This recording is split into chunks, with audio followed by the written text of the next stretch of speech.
Hey everybody, Jennifer Lehner here with jenlehner.com. Did you know that you could export your LinkedIn connections into your Facebook's Power Editor for future promotions?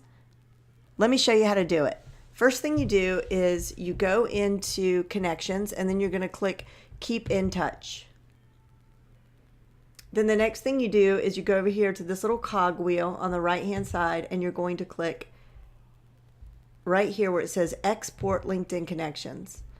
Then it will default to a CSV file, which is good, and then you want to click Export.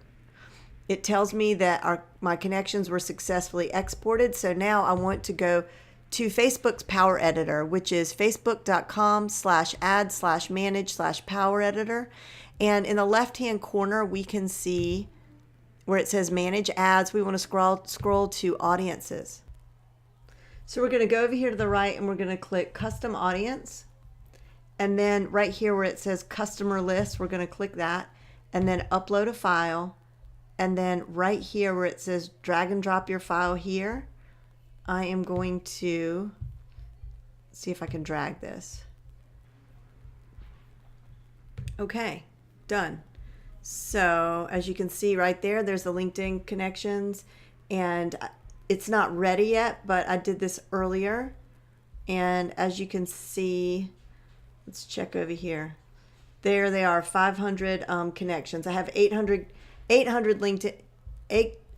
or more LinkedIn connections, and not all of them will export because it needs to match up with the addresses in Facebook in order for it to export. But that's how you export your LinkedIn connections into Facebook. For more tips like these, make sure and visit jenlehner.com and join our free, vibrant Facebook community called The Front Row, where no one is too shy to sit at the front of the class to learn all the latest and greatest best marketing strategies. See you there.